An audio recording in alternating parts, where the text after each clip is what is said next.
Et bonjour à vous, aujourd'hui dans cette vidéo, on va voir comment faire pour lister toutes les vidéos qui étaient de base dans une playlist YouTube mais qui ne sont plus accessibles.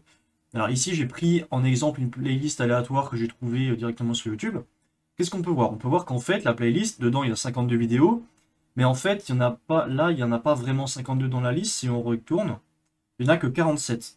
Pourquoi il n'y en a que 47? Parce qu'ils nous ont dit, ils nous disent au début qu'il y a 5 vidéos qui ne sont pas accessibles et donc qui ont été cachées, la playlist. Alors il y a un moyen manuellement de faire en sorte de récupérer ces vidéos, ou du moins de les lister, c'est d'aller au niveau des trois petits points de la playlist et faire Show Unavailable Video, donc afficher les vidéos qui ne sont pas disponibles.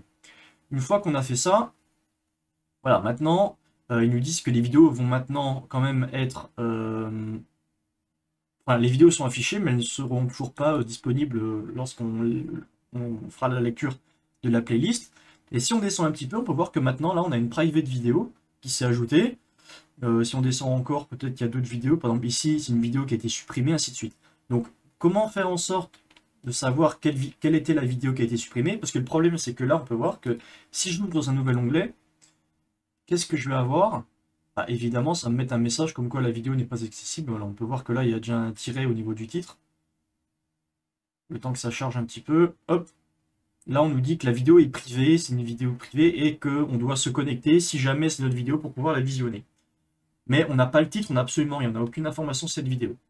Du coup, comment faire? En fait, la solution, c'est de... Ici, on peut faire un clic droit, copier le lien. On va voir ici, si je le colle, mais je n'y accède pas. Alors, il y a plusieurs liens. Là, c'est l'index machin pp, ça on peut supprimer, on s'en fout.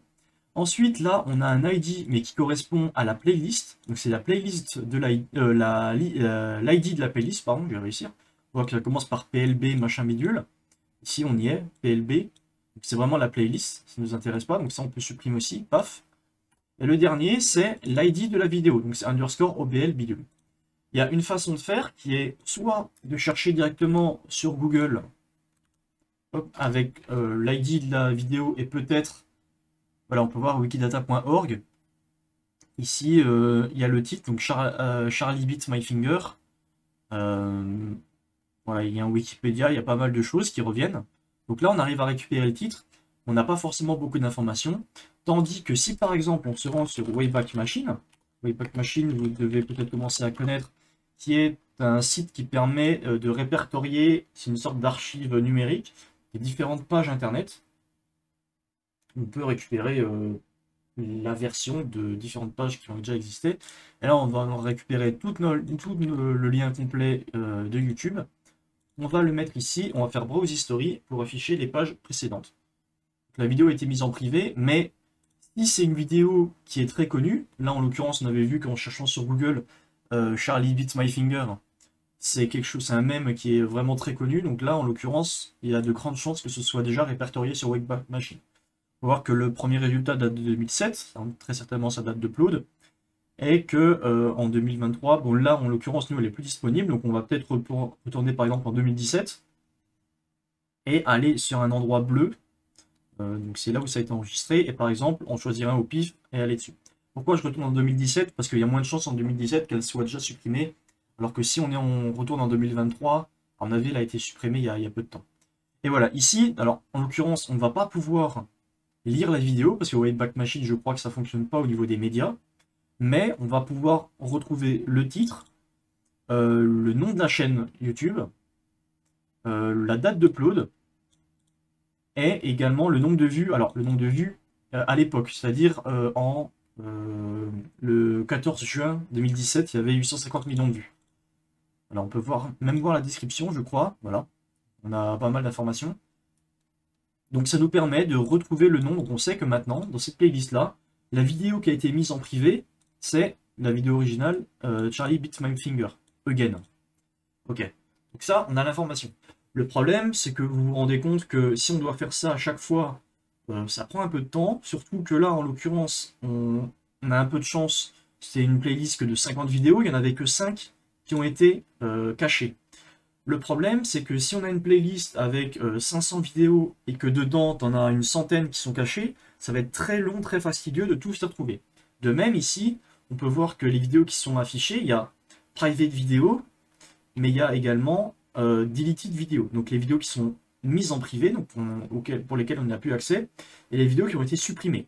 Mais il peut y avoir aussi des vidéos qui sont soumises à une limite d'âge, c'est-à-dire que si on n'a pas l'âge nécessaire, par exemple celle-là, j'avais fait le test tout à l'heure, ici on peut voir que celle-là, elle est indiquée comme étant accessible, on peut cliquer dessus, machin, on a le titre, on a tout ce qu'il faut, mais quand on va cliquer dessus, qu'est-ce qu'on va voir? Alors il faut que ça charge un peu, je suis sur la VM, ça prend un peu de temps. Qu'est-ce qu'on va voir? Qu'en fait, il faut se connecter pour confirmer notre âge. Parce que la personne qui a créé la vidéo a mis une limite d'âge, comme quoi si on a moins de 18 ans, on ne peut pas accéder à la vidéo. Donc là, en l'occurrence, ici, on est obligé de se connecter pour voir la vidéo. En l'occurrence, enfin, sinon, on ne peut pas. Donc ça, c'est pas indiqué au niveau de la playlist. Et pareil, il y a certaines vidéos, en fonction de la zone géographique dans laquelle on se trouve, qui ne sont pas accessibles. Par exemple, il peut y avoir des vidéos, je ne sais pas, de documentaires nazis ou ce genre de choses, qui ne seraient pas disponibles dans certains pays. Je crois que j'avais fait des tests, mais peut-être qu'en Russie, il y a pas mal de vidéos qui sont bloquées en Russie. Alors pour quelles raisons? Peut-être droit d'auteur, peut-être politique, je ne sais pas trop. Mais ça arrive que dans certains pays, les vidéos soient bloquées. Et donc, pour y accéder, soit, on l'a vu, pour les lire, notamment utiliser un VPN, ou trouver une autre copie de cette vidéo qui, elle, n'est pas bloquée, ce genre de choses. Voilà, on a vu un peu comment ça se passait, mais le problème c'est que, comme j'ai dit avant, si on a 500 vidéos et qu'on a une centaine qui sont bloquées, comment faire en sorte de les avoir de manière automatisée? J'ai créé un petit script Python pour ce faire, que vous pouvez retrouver sur mon GitHub, donc je l'ai appelé ça Forgotten YouTube, avec plusieurs fichiers dedans. Alors on peut voir que l'utilisation c'est assez simple. La toute première étape, c'est d'aller sur l'API Google pour créer une nouvelle application liée à YouTube et générer une clé d'API. Si on va ici, on peut voir que moi j'ai déjà ici un projet, YouTube Playlist, mais on pourra en créer un autre. Alors je vais faire ça avec vous dans la vidéo pour vous montrer comment faire. Alors il va falloir vous connecter sur Google Cloud. Alors de base sur Google et après vous pourrez accéder à l'interface Google Cloud. Ensuite on va créer un nouveau projet, donc New Project. On va lui donner un nom, par exemple YouTube vidéo playlist. Voilà, organisation machin rien. On l'a créé. Ensuite, ça prend un peu de temps. Ok, j'ai créé une nouvelle application. Maintenant ici, je vais me rendre dans celle-là parce que c'est celle qui m'intéresse. Voilà, donc là j'ai changé. Maintenant je suis YouTube vidéo playlist, celle que j'ai créée. On va se rendre dans Credentials, donc là j'y suis déjà, et maintenant on va générer une nouvelle clé d'API. Pourquoi on doit faire ça? Parce qu'en fait, le script que j'utilise, en l'occurrence qui s'appelle forgotten.py, il utilise l'API YouTube, enfin plus Google, mais qui va aller interroger YouTube, et pour ce faire, on est obligé d'avoir une clé d'API. Donc de votre côté, vous pourrez en générer une comme je fais là. Une fois qu'on est là, on fait Create Credentials, on sélectionne API Key. Alors vous, ce sera peut-être en français, mais normalement, c'est à peu près la même chose. Voilà. Là, ça crée une clé, ça prend un peu de temps. Et voilà, la clé est générée. Alors ça, une clé d'API, c'est quelque chose de secret. Vous ne devez la partager avec personne. Il faut que ça reste secret et qu'il n'y ait que vous qui la connaissiez. Là, pour la vidéo, bah, vous la voyez, mais ça n'a pas d'importance parce qu'une fois que la vidéo sera terminée, je la supprimerai et il sera plus possible de l'utiliser. Mais n'importe qui a votre clé d'API, ça veut dire qu'il peut interroger l'API Google en votre nom. C'est-à-dire qu'il peut faire des conneries avec, c'est vous qui prendrez si jamais ça se passe. Alors, il y a quelques choses, enfin, quelques restrictions supplémentaires qu'on peut ajouter au niveau de la clé. Alors, on pouvait lui donner un nom. Moi, j'ai laissé API Key1. On pouvait changer. Voilà, on pouvait changer le nom. Si jamais vous oubliez ce que c'était que votre clé d'API, vous pourrez aller retourner la voir autant de fois que vous voulez, donc il n'y a pas de souci. Et ici, on peut rajouter des restrictions. Par exemple, ici, vous pouvez faire en sorte qu'il n'y ait que certains sites web, là, je vous donne des exemples, que certains sites web qui aient le droit d'utiliser votre clé d'API. De même, si chez vous, vous avez une adresse IP statique, vous pouvez faire en sorte de la spécifier ici, et du coup, uniquement l'adresse IP qui est autorisée ici pourrait y avoir accès. Donc voilà, il y a quand même des restrictions, c'est assez utile. Normalement, bon, s'il n'y a pas de leak, pas de problème, vous ne devriez pas avoir de soucis de ce côté-là. Une fois qu'on a généré notre clé d'API, donc ici, hop, on la note, on la garde de côté et on pourra s'en servir plus tard. Maintenant, alors, est-ce qu'on va regarder? Je pense que je ne vais pas rentrer dans les détails. Si vous voulez une autre vidéo qui parle en détail de comment le code fonctionne, je pourrais vous le montrer. Mais là, on va juste je vais juste vous montrer comment faire en sorte d'utiliser l'outil.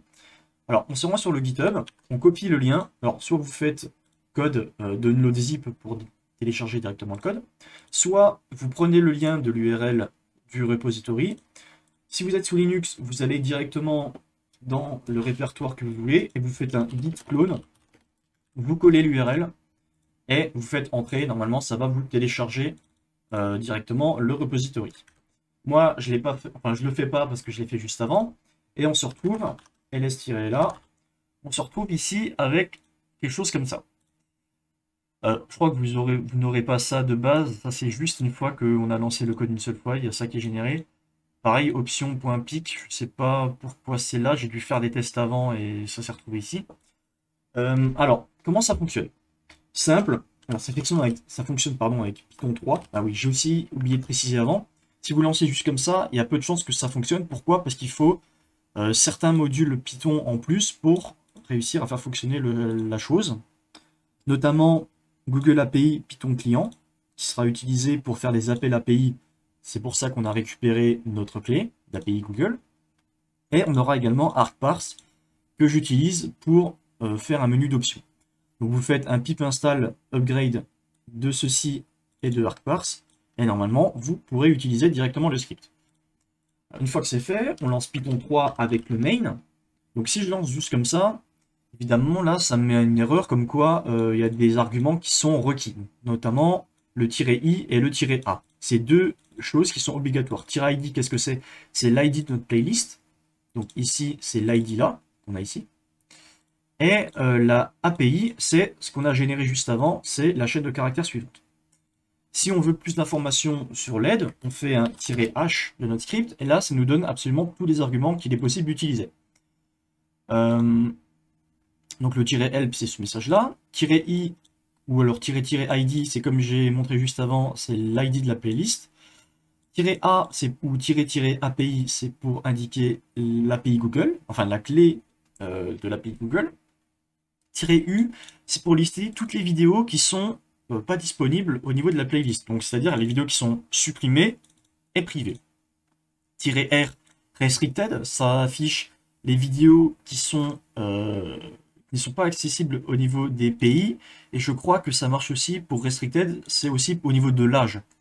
Et si jamais on utilise le restricted, on peut spécifier un pays pour lister uniquement les playlists qui sont filtrées dans un pays spécifique. Et ensuite le "-o" pour faire un output pour stocker dans un fichier. Et à la fin, j'ai un exemple. Donc, par exemple, ici, Python 3 main, donc "-u" pour... alors, du coup, il faudrait que je modifie ça parce que c'est plus "-u", je me suis planté, c'est "-i", parce que j'avais fait pour l'URL, je crois. Ouais, il faudrait que je modifie ça dans le code, je vais me le noter pour plus tard. En fait, là, c'est "-i" pour mettre l'ID de la playlist. On met l'ID de la playlist, "-a", notre clé d'API, et ensuite, là, je dis que je veux lister toutes les vidéos qui ne sont pas disponibles et qui sont restricted au niveau du pays Russie. RU, c'est Russie. Vous pouvez avoir la liste de tout ça sur le GitHub dans Country Code. Ici, voilà, on peut voir en fait c'est la conversion. Alors ça, c'est pas moi qui l'ai fait, je l'ai récupéré d'un GitHub, j'ai mis le lien directement dedans si vous voulez aller checker. C'est quelqu'un qui a fait un tableau de tous les comment ça s'appelle, tous les symboles, tous les sigles, à quoi ça correspond. Par exemple, GU c'est Guam, Honduras c'est NN, HN, etc. Donc ce sera ce qui est à droite. Il faut spécifier ce qui est à droite pour faire le comment ça s'appelle, le filtre. Ici on peut voir que dans l'exemple, je fais un "-FRU, et en fait RU, on peut voir que c'est je l'avais, Russian Federation, donc la Russie. Ok. Maintenant on va faire avec notre exemple. Ici, qu'est-ce qu'il nous faut? Il nous faut déjà l'ID de la playlist qu'on peut regarder. Là, on récupère celle-là, "-c, enfin, on copie, on CTRL-C. On va lancer notre Python 3 main, "-i". Alors, vous pouvez normalement le laisser comme ça, mais moi, je préfère tout le temps mettre entre simples quotes, comme ça, on est sûr qu'il n'y a pas de souci. "-a", notre clé d'API. là, paf, on va la copier également. On la spécifie. Et derrière, on veut par exemple lister uniquement les vidéos qui sont unavailable, donc -u. On lance ça. Qu'est-ce qui se passe? On met qu'il ne peut pas accéder à la playlist. Pourquoi? Est-ce que la playlist existe? Ok. Est-ce que c'est la bonne que j'ai copiée? PLB, playlist. Alors attendez. Pourquoi ça fait ça? Je crois que j'avais testé avant, ça avait fonctionné. C'est problématique ça. Ah, peut-être. Ah oui, attendez. Peut-être que c'est au niveau de la clé d'API. Librairie. Non, Enabled API and Service. Il me semble que c'est ça. Je crois qu'il faut autoriser au niveau de YouTube. Alors, forcément, ça prend un peu de temps. Ok. Ça charge.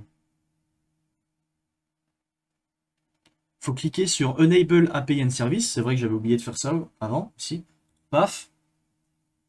Ok, ça prend un peu de temps. Et normalement, après, il faudra sélectionner YouTube. Donc, toujours pour notre projet là. Pas se tromper. Et là, si on cherche quelque chose comme YouTube, YouTube Data API V3, clique dessus. Alors, peut-être que moi, je l'avais déjà activé. YouTube API V3. Ok, ils l'ont bien trouvé. On se rend dessus. Et on fait Enable pour activer l'API au niveau de notre projet. C'est-à-dire que les credentials, la clé d'API qu'on aura générée pourra accéder maintenant à YouTube. C'est vrai que j'avais oublié de faire ça. Forcément, ça va pas fonctionner. Une fois que c'est activé, donc ça prend un peu de temps.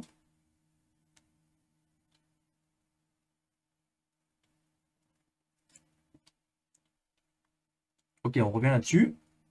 Là, on peut voir que maintenant, il y a marqué Disable API, ça veut dire qu'elle est bien activée. Et là, on peut voir que credentials, machin. Donc, normalement, c'est bon. Là, si on relance, c'est censé être bon. On doit pouvoir accéder à l'API. Ça prend un peu de temps. Bah, ça marche toujours pas. Peut-être qu'il faut attendre encore un petit peu. Alors, attendez. Status Enable. Je vais retourner dans Credentials. Forcément, quand je tourne une vidéo, ça ne fonctionne plus. Est-ce que la clé a changé? NVA. Non, c'est toujours la même. Peut-être qu'il faut attendre un peu de temps. Ok, c'est bon. Fallait juste attendre quelques secondes. Voilà. Donc là, maintenant, quand je fais "-u", on a la liste des vidéos qui ont été supprimées ou mises en privé. Alors ici, du coup, number. Alors là, il faudra juste que je respécifie ça. Il doit y avoir un petit bug. Parce qu'ici, on peut voir qu'il y a 4 vidéos qui ont été soit supprimées, soit mises en privé. Donc on a la fameuse vidéo qu'on avait juste avant, mais qui n'est plus accessible. Et on a 3 autres vidéos, notamment celle-ci, celle-ci et celle-ci. Et parce qu'en fait, via l'API Google, Google ou YouTube, il n'est pas possible, si une vidéo est supprimée ou privée, de directement récupérer les informations comme son nom de vues, tout ça. Et du coup, ce que j'ai fait pour que ce soit plus simple, c'est que j'ai directement mis des liens pour faciliter la recherche. C'est-à-dire que ici, j'ai directement le lien Web Archive, comme on avait fait juste avant. Alors là, j'ai fermé. Mais pour se rendre directement et faire une recherche sur Web Archive, donc Wayback Machine, j'ai également mis un lien pour rechercher directement sur Google et également dans le cache Google. Donc j'ai fait ça pour chaque. Et à la fin, je donne des stats. Donc là, sur la playlist, on a bien 52 vidéos. Par contre, ici, ça me met qu'il y a 4 vidéos qui ont été supprimées, alors qu'en l'occurrence, on avait vu que celle-là, je crois que c'était une vidéo qui avait été mise en privé et pas supprimée. Donc c'est pas totalement correct. Donc il faudrait que je vois au niveau de l'API où est-ce que ça bug. Si je retourne dessus directement, qu'est-ce qu'il me dit? Ah, YouTube, ça m'intéresse pas. Qu'est-ce que ça met au niveau de la vidéo? Que la vidéo est privée. Ok, donc ça met bien que c'est privé. Ça veut dire qu'au niveau de l'API, dans mon code, il doit y avoir un petit bug quelque part. À l'endroit où je check si c'est privé ou public, très certainement. Alors on peut regarder rapidement sans prendre trop de temps si j'arrive à détecter le problème.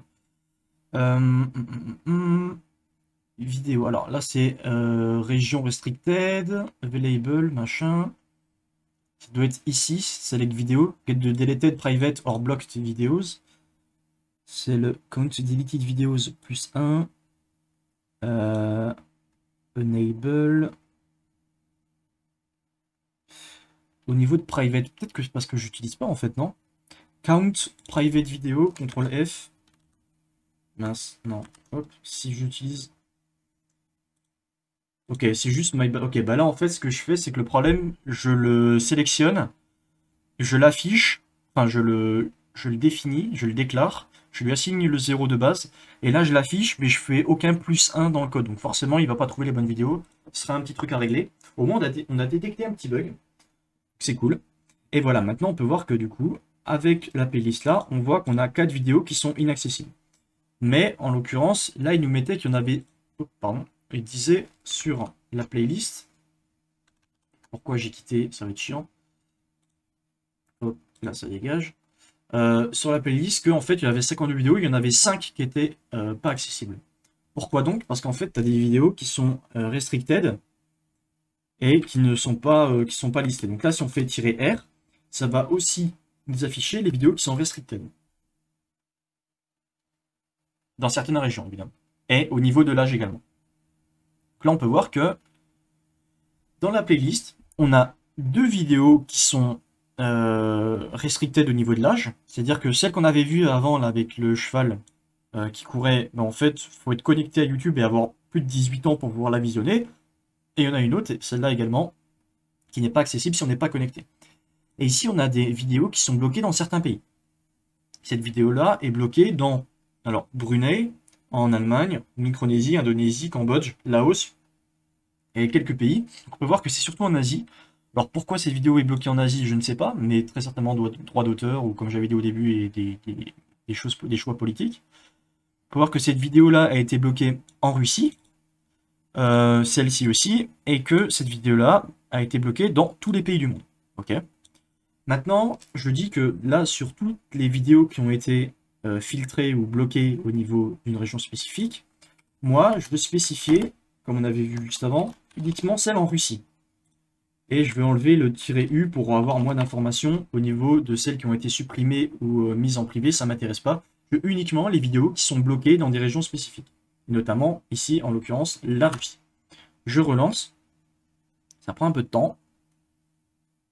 Et on peut voir que finalement, ici, j'ai bien que 3 vidéos sur les 4 qui sont bloquées en Russie. La première, bah évidemment, dans la liste, il n'y a pas la Russie, donc elle n'est pas bloquée en Russie, donc ça ne va pas me l'afficher. La deuxième, elle est bloquée que en Russie, donc ça va me l'afficher. La troisième, également en Russie. Et là, comme c'est bloqué dans tous les pays du monde, bah, la Russie fait partie de tout, en fait. Donc ça va nous afficher les 3. Pareil, si on fait un test avec FR, pour la France, normalement, il n'y aura qu'une seule vidéo qui sera bloquée en France, c'est la dernière, vu qu'elle est bloquée dans tous les pays. Voilà. On va voir qu'ici, les vidéos qui sont bloquées en France, il n'y a que celle-ci. Et normalement, si on tente d'y accéder, comme je suis en France, on devrait avoir un message comme quoi c'est pas accessible dans ma région ou quelque chose comme ça. Vidéo unavailable, voilà. Donc cette vidéo contient du contenu de UMG, donc qui est un label, qui l'a bloqué en fait dans notre pays pour cause de copyright.